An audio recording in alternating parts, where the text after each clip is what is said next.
Sa makabagong panahon, paano nga ba maiaangat ang antas ng pagpapahalaga? Sa mas pinatatag na kurikulum ng kagawaran ng edukasyon, ay binigyan ng higit na tuon ang pagtuturo ng GMRC at Values Education.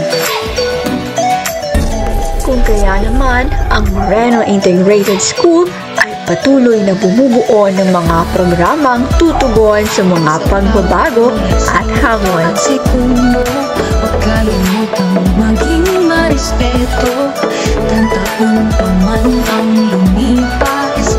Nariyan ang taunang School-Based Filipino Values Month na nagpapaigting ng pagpapabatid ng kahalagahan ng Values Education. Kabutihan ang ating Sinimulan din noong taong 2021 ang Values Show. Ito ay pagdiriwang ng mga pagpapahalaga at kaugaliang Pilipino sa pamamagitan ng iba't ibang mga presentasyon. Nabibigyan ng pagkakataon ang mga mag-aaral na maipamalas ang kanilang mga natutunan. Nariyan din ang taunang inobasyon na Project Share Love na nagpapakita ng kahalagahan ng pagbabahagi at pagtugon sa pangangailangan ng kapwa.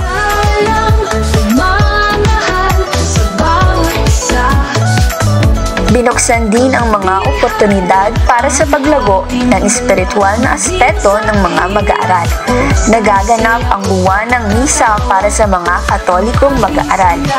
Binuo rin ang Campus Youth Ministry na voluntaryong naglilingkod bilang mga lectors, leaders at choir.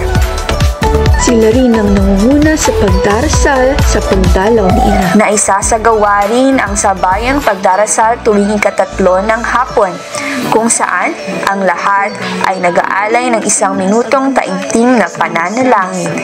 Ito ay bukas sa kahit na anong paniniwala o relihiyon.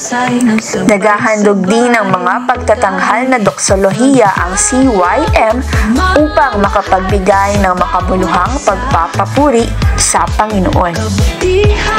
Kaisa rin ng ESP sa pagpapanatili ng kagandahan at kalinisan ng paaralan. Nariyan ang clean-up drives, pagpapanatili ng kalinisan ng school grotto, at ang pagpapalago ng gulayan sa paaralan ni UNESCO.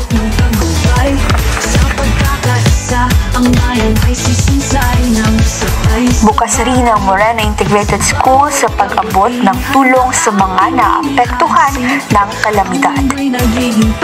Inilunsad rin ang paaralan ng Moreno sa pamamagitan ng Watch Club ang Lost and Found Corner, kung saan maaaring ibalik ng mga mag-aaral ang kanilang mga natatagpuang gamit. Binibigyang pagkilala ang katapatan na kanilang ipinapamalas upang magsilbing inspirasyon at modelo sa kanilang kapwa mag-aaral. Maging ang mga guro at empleyado na nagpakita ng katapatan ay ginagawaran din ng pagkilala. Nariyan din ang UNESCO Store upang maisabuhay ang kanilang katapatan.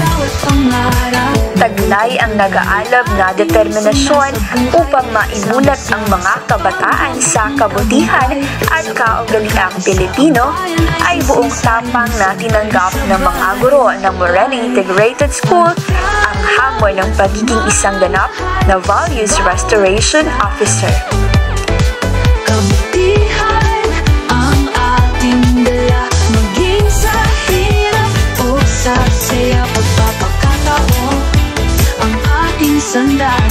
Isinasama nila ang value focus sa kani-kanilang aralin. Gayon din ay sinisiguro ang integrasyon ng mga monthly values sa paksang aralin sa ESP. Tuwing sasapit naman ng Biyernes ay ibinabahagi ng mga guro sa ESP ang mga kwento ni UNESCO bilang bahagi ng implementasyon ng SLE. Sa pamamagitan nito ay nakakikilala sila ng mga lokal na personalidad na maaari nilang tularan. Ang paaralan ng Moreno Integrated School ay handa at buong pusong nagsisilbi upang patuloy na makahubog ng mga mamamayang makadiyos, makabansa, makatao at makakalikasan.